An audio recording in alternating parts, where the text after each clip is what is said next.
Saudara, kita akan mengajak Anda ke Pengadilan Jakarta Selatan untuk melihat bagaimana sidang putusan pembacaan pra-peradilan dari Nadiem Makarim berikut ini. Bukti mana yang harus diutamakan atau mutlak harus ada sebagai salah satu bukti dari minimal 2 alat bukti yang sah untuk membuktikan unsur delik material, khususnya dalam perkara korupsi, bukan merupakan ranah pra-peradilan untuk menentukan. Karena hal tersebut sudah merupakan bentuk pengujian atas kewenangan penyidik dalam hal memilih menggunakan alat bukti apa saja untuk membuktikan sangkaannya kepada tersangka. Setiap pilihan yang diputuskan oleh penyidik akan menimbulkan konsekuensi terkait kekuatan pembuktiannya untuk membuktikan apakah perbuatan tersangka telah memenuhi unsur-unsur tindak pidana yang disangkakan. 3. Apakah tindakan termohon menetapkan pemohon sebagai tersangka telah memenuhi syarat terpenuhinya minimal 2 alat bukti yang termuat dalam pasal 184 KUHP. Menimbang bahwa mengenai prosedur penyidikan telah hakim pertimbangkan dalam uraian pertimbangan sebelumnya dan seluruh tahapan proses penyidikan yang dilakukan oleh pemohon sebelum menetapkan tersangka telah dinyatakan sah, sehingga pertimbangan terkait hal tersebut tidak akan diulang kembali di bagian pertimbangan ini. Menimbang bahwa sebagaimana telah dipertimbangkan di atas dengan berdasar pada KUHP dan putusan Mahkamah Konstitusi nomor 21/2014 yang memperluas objek pra-peradilan, serta salah satunya memberikan tafsir terkait bukti permulaan untuk menetapkan seorang sebagai tersangka, maka penetapan tersangka harus didasari minimal 2 alat bukti sebagaimana termuat dalam pasal 184 KUHP yang bunyi selengkapnya sebagai berikut. Pasal 184 ayat 1 alat bukti yang sah adalah transaksi, ahli, surat, petunjuk, keterangan terdakwa. Ayat 2 hal yang secara umum sudah diketahui tidak perlu dibuktikan. Menimbang bahwa pemohon mendalilkan belum pernah sama sekali diperiksa sebagai saksi saat terbitnya surat perintah penyidikan Jaksa Agung Muda Tindak Pidana Khusus nomor Prin 67F2 FD 29/2025 tanggal 4 September 2025 yang menyebut nama tersangka Nadiem Anwar Makarim. Pemohon mendalilkan bahwa oleh karena proses penyidikan yang dilakukan oleh termohon telah melebihi jangka waktu 80 hari sebagaimana diatur dalam pasal 105 ayat 1 dan 2 Peraturan Jaksa Agung nomor 93/2010 tentang tata kelola administrasi dan teknis penanganan perkara tindak pidana khusus, patut diduga termohon tidak menemukan sekurang-kurangnya 2 alat bukti sebagaimana diatur dalam pasal 184 KUHP. Menimbang bahwa termohon menerangkan setelah mendapatkan bukti-bukti dalam proses penyidikan sejak tanggal 20 Mei 2025 dan setelah melalui serangkaian gelar perkara, akhirnya termohon mengeluarkan surat penetapan tersangka nomor TAP 63F2FD 29/2025 tanggal 4 September 2025 atas nama tersangka Nadiem Anwar Makarim, bukti 7T71.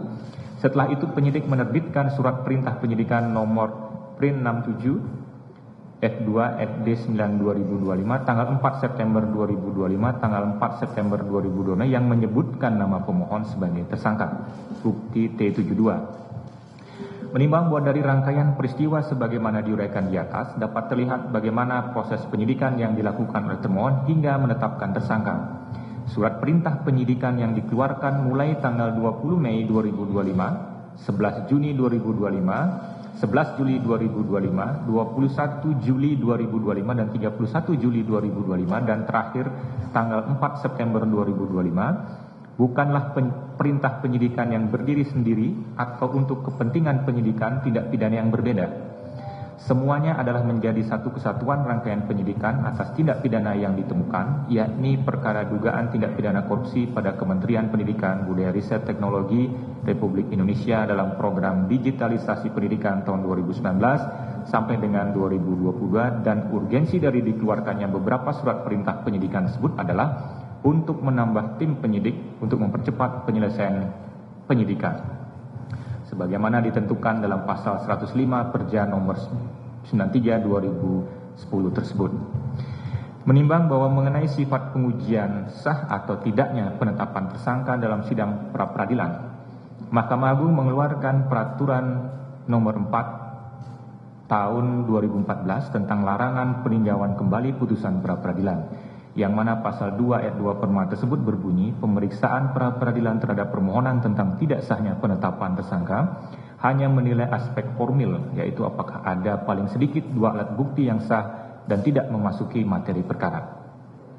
Menimbang bahwa para ahli yang dihadirkan di persidangan, baik oleh pemohon maupun termohon, mengajukan pendapat yang selaras bahwa pengujian sah atau tidaknya penetapan tersangka sifatnya formal, yakni apakah didasari atas minimal 2 alat bukti yang sah dan terdapat relevansi dengan tindak pidana yang disangkakan kepada tersangka. Menimbang bahwa hakim sependapat dengan pandangan para ahli tersebut di atas, adanya 2 alat bukti yang sah tersebut harus ditafsirkan tidak hanya terkait dengan jumlahnya, melainkan juga terkait relevansinya dengan tindak pidana yang sedang dilakukan penyidikan. Hal ini sangat logis mengingat rumusan pasal 1 angka 2 KUHP telah memberikan definisi yang jelas bahwa penyidikan itu bertujuan untuk mencari dan mengumpulkan bukti-bukti yang dengan bukti itu membuat terang tentang tindak pidana yang terjadi dan guna menemukan tersangkanya. Jika bukti-bukti yang dikumpulkan sama sekali tidak ada relevansinya dengan tindak pidana yang sedang dilakukan penyidikan, maka penetapan tersangka atas dasar bukti yang demikian merupakan tindakan sewenang-wenang. Menimbang bahwa sekalipun sidang pra-peradilan harus diberikan ruang untuk menilai relevansi dari alat bukti dengan tindak pidana yang disangkakan kepada tersangka, namun pengujian atas relevansi itu harus dibatasi sebagaimana diamanatkan oleh Perma nomor 4 tahun 2016, yakni tidak memasuki materi perkara atau tidak sampai pada menilai kualitas dari masing-masing alat bukti yang dimiliki penyidik. Karena jika sampai menilai kualitas pembuktian yang ada, karena jika sampai menilai kualitas pembuktian yang pada hakikatnya sudah menilai substansi dari pembuktian pokok perkaranya, maka pemeriksaan pra peradilan akan menjadi tumpang tindih dengan pemeriksaan pokok perkara. Keadaan ini justru akan menimbulkan ketidakpastian hukum. Menimbang bahwa untuk melakukan pengujian relevansi alat bukti secara formal seperti yang diuraikan di atas, maka hakim berpendapat diperlukan parameter sebagai berikut. 1. Jika alat bukti tersebut adalah keterangan saksi, maka pemeriksaan pra peradilan cukup memeriksa apakah saksi tersebut telah benar diperiksa dan memberikan keterangan dengan tata cara atau prosedur yang sah, yakni kapan ia memberikan keterangan, apakah ia memberikan keterangan di hadapan pejabat yang berwenang, yakni penyidik, dan apakah saksi yang dimintai keterangan memiliki kapasitas atau kemampuan untuk menerangkan apa yang ia lihat, dengar, dan alami sendiri tentang peristiwa yang terkait dengan tindak pidana yang sedang dilakukan penyidikan. 2. Jika alat bukti yang dimiliki penyidik adalah keterangan ahli, maka cukup diperiksa apakah ahli telah benar diperiksa dan memberikan keterangan dengan prosedur yang sah, yakni dengan parameter yang sama dengan keterangan saksi, dan ahli tersebut memiliki kapasitas keahlian khusus untuk memberikan pendapat terkait tindak pidana yang sedang dilakukan penyidikan berdasarkan pengetahuannya. 3. Jika alat bukti yang dimiliki adalah surat, maka pemeriksaan pra peradilan cukup memeriksa apakah penyidik memang benar memiliki bukti surat dan surat tersebut ada kaitannya dengan tindak pidana yang sedang dilakukan penyidikan. 4. Jika alat bukti yang dimiliki adalah petunjuk, maka jika berdasarkan pasal 188 ayat 1 KUHP harus dapat dijelaskan apakah bentuk dari petunjuk itu adalah perbuatan, kejadian atau keadaan yang karena atau jika mendasarkan pada pasal 26A Undang-Undang Nomor 31 tahun 1999 tentang pemberantasan tindak pidana korupsi sebagaimana telah diubah dengan Undang-Undang 20 tahun 2001, cukup membuktikan bahwa penyidik memiliki alat bukti lain berupa informasi yang diucapkan, dikirim, diterima atau disimpan secara elektronik dengan air optik atau serupa dengan itu, dokumen, yakni setiap rekaman data atau informasi yang dapat dibaca atau didengar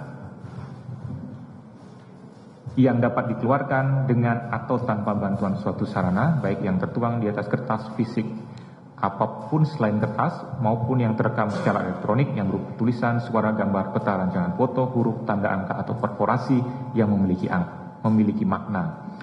Menimbang bahwa dari bukti T13 sampai dengan T59 termohon telah melakukan serangkaian tindakan, yakni mengumpulkan bukti berupa keterangan saksi atas nama 1. Fiona Handayani memberikan keterangan di hadapan penyidik pada tanggal 10 Juni 2025, 13 Juni 2025,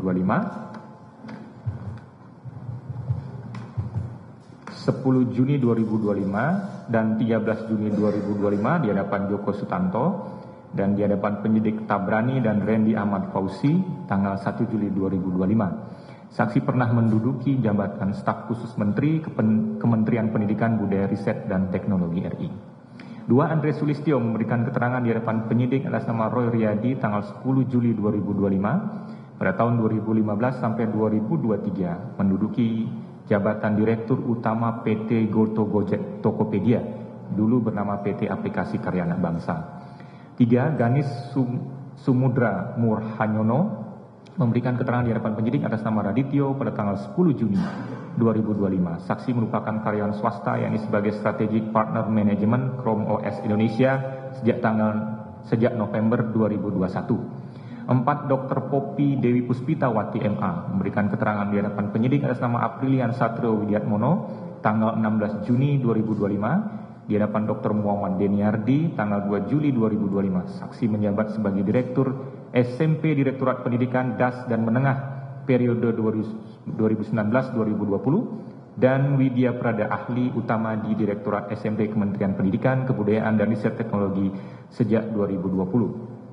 5. Dr. H. Amim, MPD, memberikan keterangan di hadapan penyidik atas nama Iwan Yuhanti tanggal 3 Juni 2025, saksi sejak 2018 sampai Maret 2020 menduduki jabatan Direktur SD pada Dirjen Pendidikan Dasar dan Menengah Kemendikbud. Juni 2020 sampai November 2020 menduduki jabatan fungsional Widya Prada Ahli Utama Kemendikbud dan PLT Direktur SD Maret 2020 sampai Juni 2020.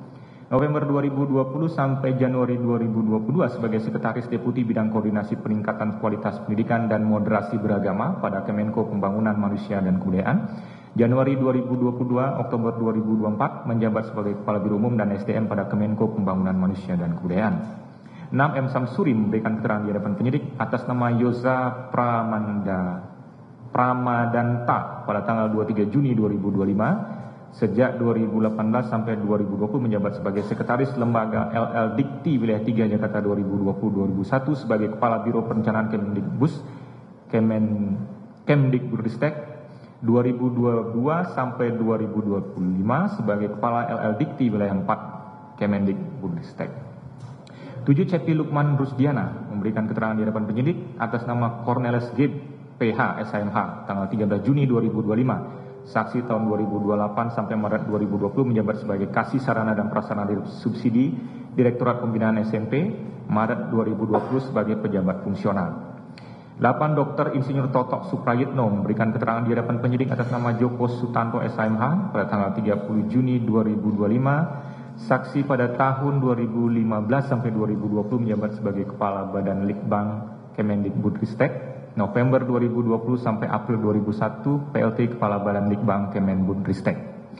9. Dr. Nia Nur Hasanah SSI memberikan keterangan di hadapan penyidik atas nama Erni Veronica Maramba SIMHUM pada tanggal 2 Juni 2025. Saksi pada tahun 2017 sampai 2019 menjabat sebagai Kasih Sarana di Direktorat Pembinaan Anak Usia Dini, Ditjen PAUD dan Pendidikan Masyarakat. Tahun 2020 sampai 2022 menjabat sebagai Kasubag Tata Usaha di Direktorat PAUD, Dirjen PAUD Pendidikan Dasar dan Pendidikan Menengah.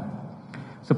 Hamid Muhammad PhD memberikan keterangan di hadapan penyidik pada tanggal 3 Juni 2025 di hadapan Dwiyana Indra Randy Ahmad Fauzi SIMH pada tanggal 2 Juli 2025. Tahun 2020 April sampai Juli saksi menjabat sebagai PLT Dirjen PAUD Dikdasmen.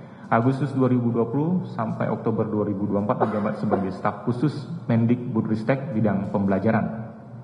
11. Dr. Ainun Naim AKT memberikan keterangan di hadapan penyidik atas nama Muhammad Korun Anam SIMH dan Randy Ahmad Fauzi SIMH pada tanggal 23 Juni 2025 menjabat sebagai Sekretaris Jenderal Kemendikbudristek Dikti 2015-2019, Sekretaris Jenderal Kemendikbudristek 2019 sampai 2021. 12. Tejo Kusumo Raymond memberikan keterangan di hadapan penyidik atas nama Radityo Esa pada tanggal 20 Juni 2025. Saksi menjabat sebagai Direktur Utama PT Superstone.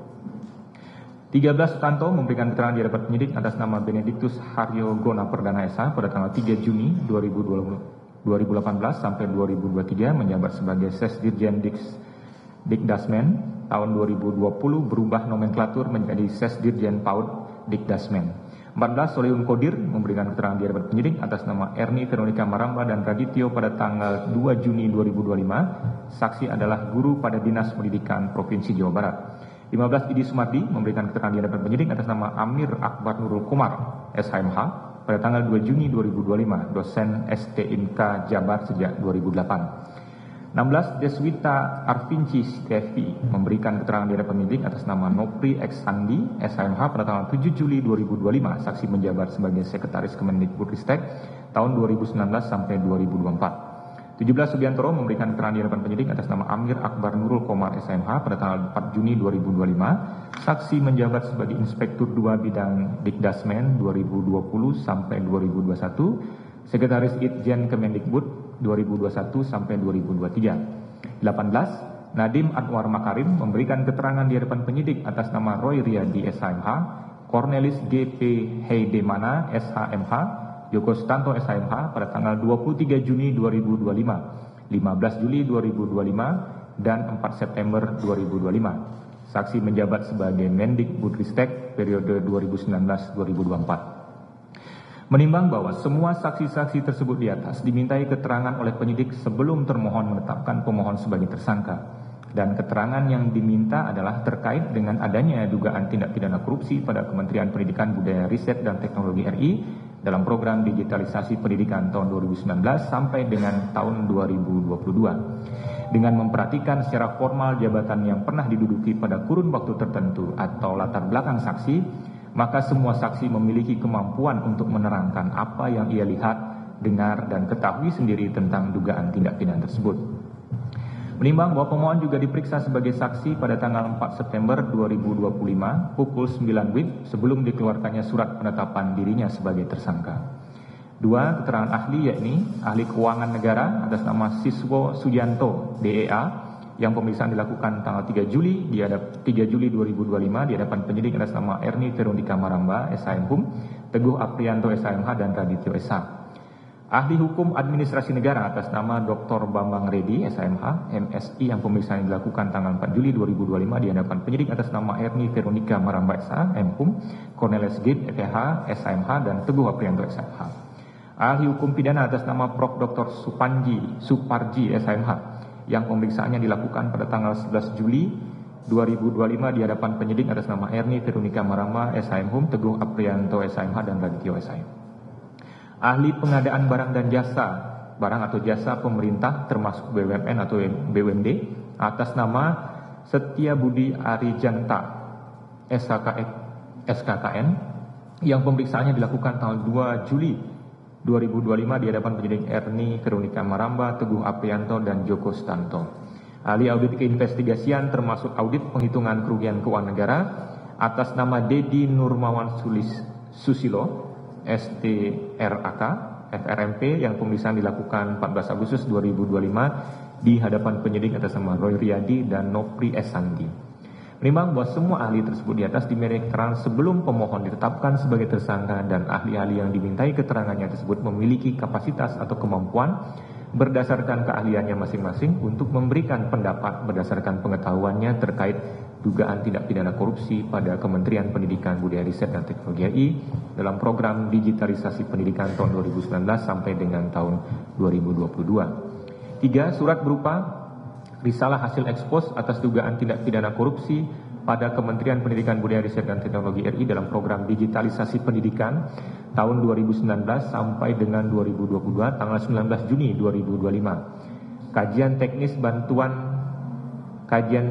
teknis bantuan sarana pembelajaran berbasis teknologi informasi dan komunikasi sekolah dasar dan sekolah menengah pertama tahun anggaran 2020, bukti T55.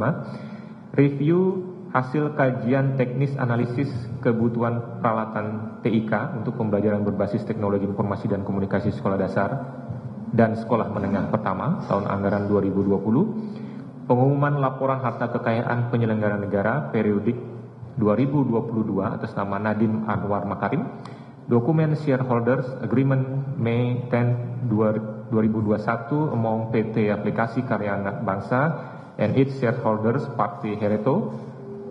Dokumen Deed of Amendment Oktober 19, 2021 umum PT Aplikasi Karya Anak Bangsa and the persons set forth in schedule and party hereto, bukti T59.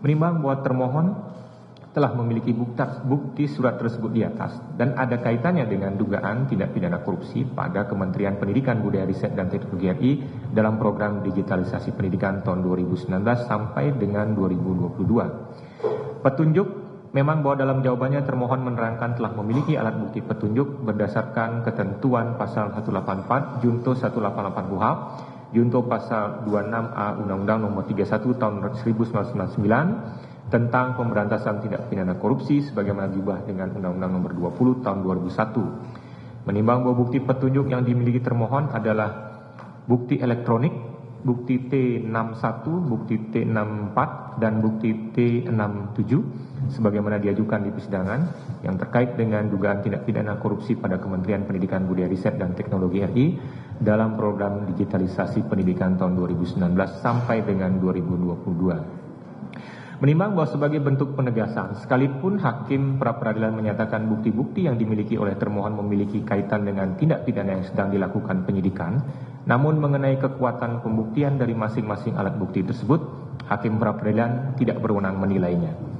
Menimbang bahwa berdasarkan hal-hal yang telah diuraikan di atas, maka secara formal termohon telah memiliki 4 alat bukti yang sah menurut ketentuan pasal 184 KUHP sebagai dasar untuk menetapkan pemohon sebagai tersangka. Menimbang bahwa demikian pula sebaliknya, bukti-bukti yang dimiliki oleh pemohon sebagaimana diuraikan dalam permohonannya dan diajukan dalam persidangan ini antara lain terkait dengan hasil audit program bantuan peralatan teknologi informasi dan komunikasi atau TIK tahun 2020 dan 2021 sampai 2022 oleh BPKP dan Itjen Kemendikbudristek beserta hasil tindak lanjutnya P32, P33, P34, dan P35 termasuk konfirmasi hasil audit BPKP tahun anggaran 2020, 2021 sampai 2022, P188, P189, dan P190 sekalipun sama-sama memiliki relevansi dengan tindak pidana yang sedang dilakukan penyidikan oleh termohon dalam dugaan tindak pidana korupsi pada Kementerian Pendidikan, Budaya, Riset dan Teknologi RI dalam program digitalisasi pendidikan tahun 2019 sampai tahun 2022, hakim pra-peradilan tidak memiliki kewenangan untuk menilai kualitas kekuatan pembuktiannya karena hal itu terkait materi perkara. Menimbang bahwa berdasarkan pertimbangan yang telah diuraikan di atas, maka tindakan termohon menetapkan pemohon sebagai tersangka adalah sah menurut hukum. 4. Sah atau tidaknya penahanan yang dilakukan oleh termohon terhadap pemohon. Menimbang bahwa syarat yang harus dipenuhi oleh termohon sebelum melakukan penahanan terhadap seorang tersangka diatur dalam pasal 21 KUHP. Menimbang bahwa alasan utama pemohon mendalilkan bahwa penahanan atas diri pemohon adalah tidak sah karena proses penyidikan dan penetapan tersangka atas diri pemohon tidak sah. Menimbang bahwa oleh karena proses penyidikan yang dilakukan oleh termohon telah sesuai dengan prosedur yang berdasarkan hukum dan penetapan tersangka atas diri pemohon telah didasari atas minimal 2 alat bukti yang sah menurut pasal 184 KUHP, maka selanjutnya termohon dapat menggunakan kewenangannya melakukan penahanan terhadap termohon. Menimbang bahwa berdasarkan bukti T79, Ketua Tim Penyidik yakni Erni Veronica Maramba telah mengirimkan nota dinas kepada Direktur Penyidikan pada tanggal 4 September 2025 perihal usul penahanan terhadap pemohon dengan pertimbangan alasan objektif yakni perbuatan tersangka merupakan tindak pidana yang diancam pidana penjara 5 tahun atau lebih dan penyidik menyampaikan kekhawatiran pemohon melarikan diri, merusak atau menghilangkan barang bukti atau mengulangi tindak pidana.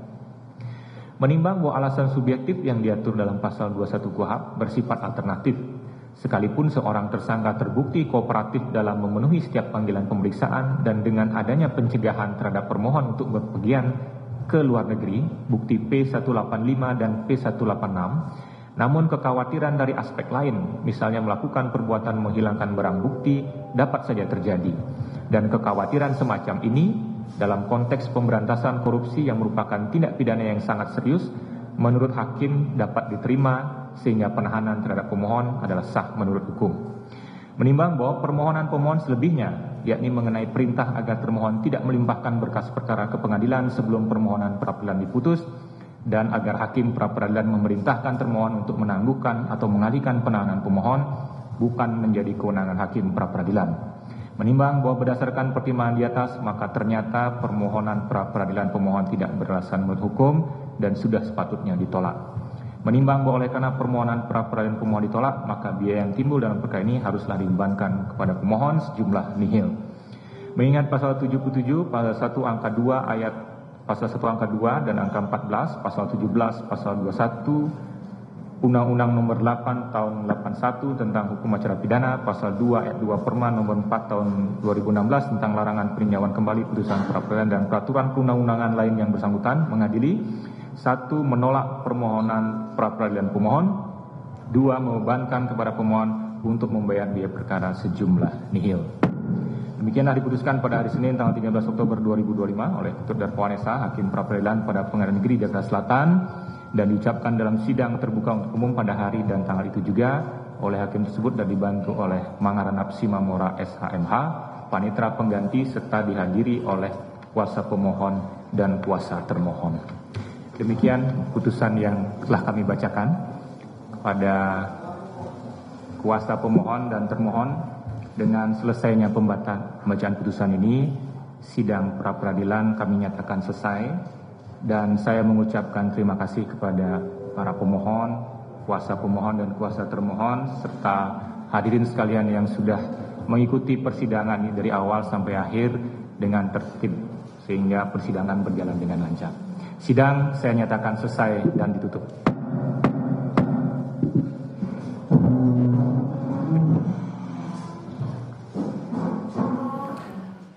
Saudara, itu tadi sidang pembacaan putusan pra-peradilan Nadiem Makarim, di mana Majelis Hakim Pengadilan Negeri Jakarta Selatan memutuskan menolak pra-peradilan Nadiem Makarim. Ada sejumlah pertimbangan yang bisa digarisbawahi dalam sidang pada hari ini, di mana diantaranya yang dibacakan oleh Majelis Hakim bahwa Nadiem Makarim awalnya memang belum pernah diperiksa sebagai saksi dalam perkara ini. Juga ada pertimbangan diperlukan parameter dalam pembuktian, ada juga keterangan para saksi dalam persidangan dan juga keterangan para ahli dalam persidangan yang turut menjadi pertimbangan Majelis Hakim untuk memutuskan menolak pra-peradilan Nadiem Makarim.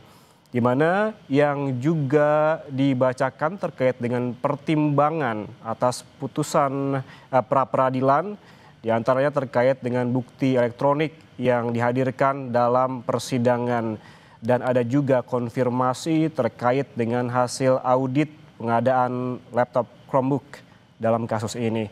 Sehingga Majelis Hakim Pengadilan Negeri Jakarta Selatan memutuskan bahwa status tersangka Nadiem Makarim sah menurut hukum dan proses hukum terus berlanjut. Keputusan Majelis Hakim ini juga sebelumnya diharapkan begitu oleh Kejaksaan Agung yang meminta Hakim Pengadilan Negeri Jakarta Selatan memutus pra-peradilan Nadiem Makarim yang seadil-adilnya. Di mana Kejaksaan Agung sebelumnya meminta Hakim PN Jaksel memutuskan pra-peradilan mantan Menteri Pendidikan, Kebudayaan, Riset dan juga Teknologi Nadiem Makarim dengan seadil-adilnya pada sidang hari ini. Sejauh ini sebelumnya saudara, bahwa sidang pra-peradilan Nadiem Makarim berjalan dengan baik. Dari pihak Nadiem maupun Jaksa Kejaksaan Agung sudah selalu hadir dengan kesiapan penuh. Di mana sebelumnya memang yang dimohon oleh Nadiem meminta hakim mencabut statusnya sebagai tersangka, namun ini akhirnya oleh Majelis Hakim Pengadilan Negeri Jakarta Selatan ditolak begitu permohonannya di pra-peradilan. Saudara, sebagai informasi bahwa sebelumnya Nadiem Makarim meminta hakim mencabut statusnya sebagai tersangka di kasus dugaan korupsi dalam pengadaan laptop Chromebook. Selain itu, jika perkara ini berlanjut, maka Nadiem memohon untuk mendapatkan penangguhan penahanan atau menjadi tahanan kota. Maka permohonan ini terjawab sudah bahwa putusannya oleh Pengadilan Negeri Jakarta Selatan ditolak. Hal tersebut saudara terkait dengan permohonan Nadiem yang meminta hakim mencabut status tersangkanya, itu sempat disampaikan oleh tim kuasa hukum Nadiem Makarim dalam sidang pra-peradilan di Pengadilan Negeri Jakarta Selatan pada Jumat pekan lalu, yakni Hotman Paris yang hadir menjadi ketua dari tim kuasa hukum. Dalam petitum, kuasa hukum meminta hakim untuk menyatakan penetapan tersangka dan penahanan tidak sah serta cacat hukum, memerintahkan Kejagung untuk membebaskan Nadiem Makarim dari tahanan serta menghentikan penyidikan terhadapnya. Ia juga melanjutkan petitum bahwa agar hakim memerintahkan kepada Kejaksaan Agung untuk menghentikan penyidikan terhadap Nadiem Makarim. Tidak ketinggalan pula menyatakan bahwa Kejagung tidak berwenang untuk melakukan penyidikan maupun penahanan lebih lanjut. Namun permohonan-permohonan ini sudah terjawab pada sidang hari ini, di mana majelis hakim, saudara, sekali lagi menolak pra-peradilan Nadiem Makarim dengan berbagai pertimbangan, termasuk setelah adanya parameter dalam pembuktian, termasuk adanya keterangan para saksi dalam persidangan, adanya keterangan para ahli dalam persidangan, dan juga yang turut dihadirkan sejumlah bukti, termasuk bukti elektronik yang dihadirkan dalam persidangan. Dan ada konfirmasi hasil audit pengadilan laptop Chromebook. Dan langsung kita ke Pengadilan Negeri Jakarta Selatan untuk melihat bagaimana tanggapan dari istri Nadiem Makarim. Ayus, Mbak, handphonenya dong, Mbak. Geseran, Cok.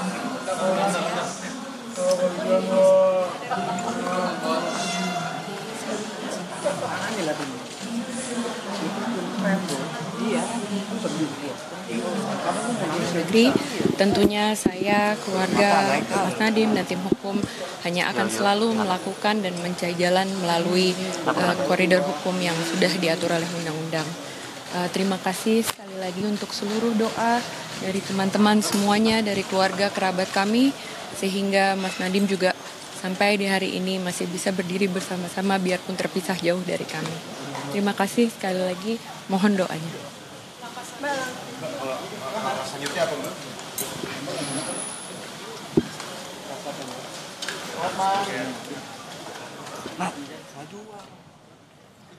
Saudara, itu tadi tanggapan dari istri Nadiem Makarim seusai sidang pembacaan putusan pra-peradilan di mana Pengadilan Negeri Jakarta Selatan menolak pra-peradilan Nadiem Makarim. Istri Nadiem tadi menyebutkan bahwa akan melakukan langkah selanjutnya sesuai dengan koridor hukum, namun tidak dijelaskan secara detail begitu apa lagi langkah yang akan dilakukan oleh pihak Nadiem Makarim.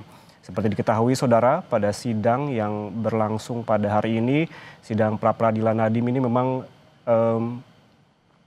menghabiskan waktu yang cukup panjang begitu, di mana hari ini merupakan putusan dari pra-peradilan, di mana majelis hakim Pengadilan Negeri Jakarta Selatan menolak pra-peradilan Nadiem. Tadi ada beberapa pertimbangan memang yang bisa digarisbawahi, yang dijelaskan dan dibacakan oleh majelis hakim, di antaranya terkait dengan bukti-bukti yang dihadirkan selama sidang pra-peradilan, termasuk salah satunya adalah bukti elektronik yang dihadirkan dalam persidangan, termasuk konfirmasi hasil audit pengadaan laptop Chromebook. Dengan bukti yang dihadirkan dan juga keterangan para saksi dalam persidangan, keterangan para ahli dalam persidangan, ini membuat hakim memutuskan bahwa status tersangka Nadiem ini sah menurut hukum dan proses hukum terus berlanjut. Saudara, jangan kemana-mana, Breaking News Kompas TV akan segera kembali sesaat lagi. Tetaplah bersama kami. Jalannya persidangan pra-peradilan masih normatif, artinya memang ketentuan perundangan mengenai pra-peradilan ya berdasarkan norma hukum positifnya memang seperti apa yang disampaikan oleh hakim. Oleh karena itu dalam kesempatan ini kami menegaskan sekali lagi sebagaimana disampaikan oleh hakim bahwa proses pra-peradilan ini hanya menilai formil ya, jadi hanya menilai bagaimana proses penetapan tersangka dan apakah sudah ada minimal 2 alat bukti sebagaimana ditetapkan oleh Mahkamah Konstitusi.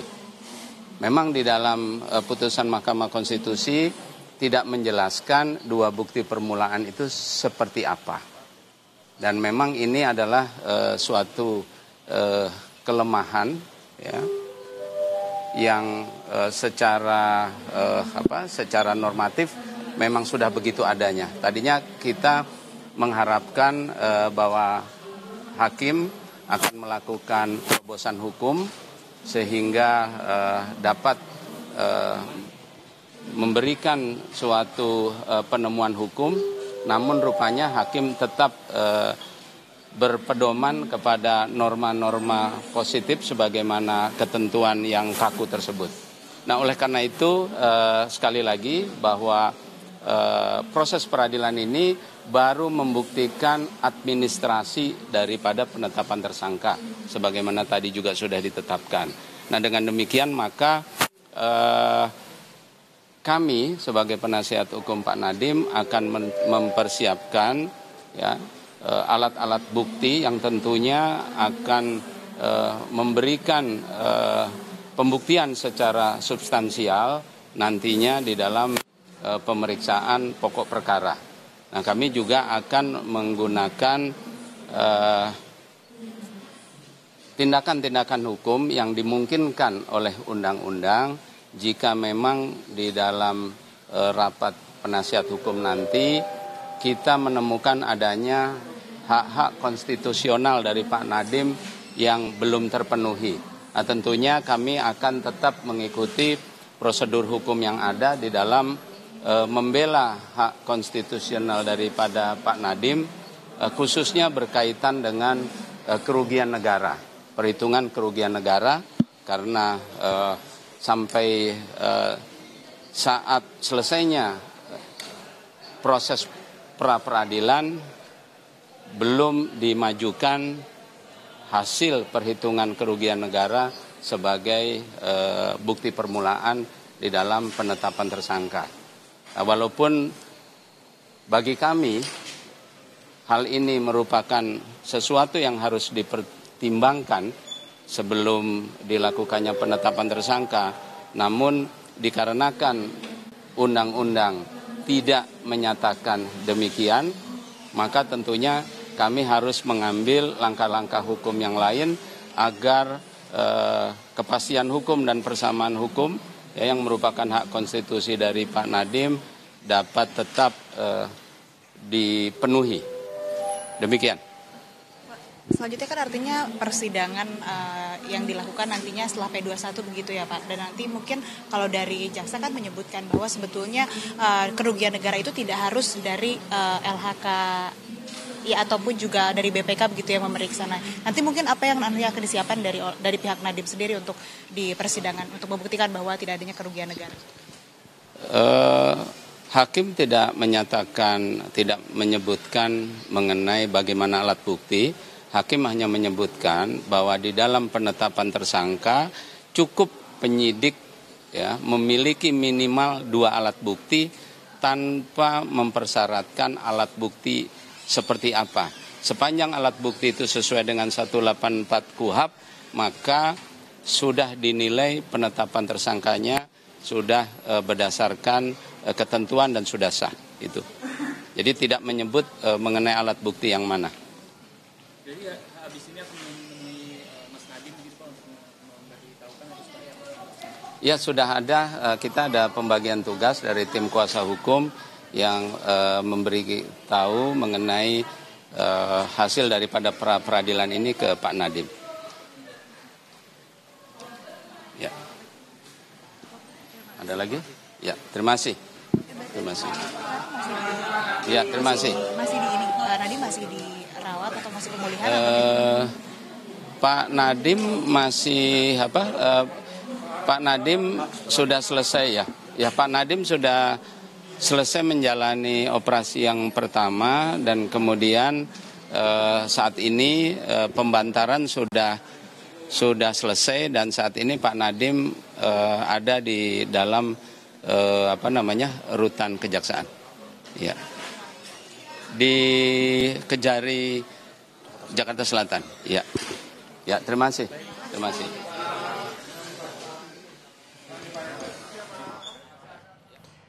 Saudara, itu tadi pernyataan dari Dodi Abdul Qadir, kuasa hukum Nadiem Makarim, di mana kuasa hukum Nadiem menyatakan begitu beberapa poin terkait dengan putusan dari Pengadilan Negeri Jakarta Selatan yang menolak pra-peradilan Nadiem, di mana diantaranya ada proses pra-peradilan hanya menilai formil dan juga alat bukti yang tidak disebutkan dalam pengadilan, di mana Kejaksaan Agung sebelumnya juga membantah terkait tudingan ini bahwa ada penetapan tersangka Nadiem Makarim ini terkait dengan tanpa bukti dibantah, bahkan ada 4 alat bukti yang nanti akan dihadirkan.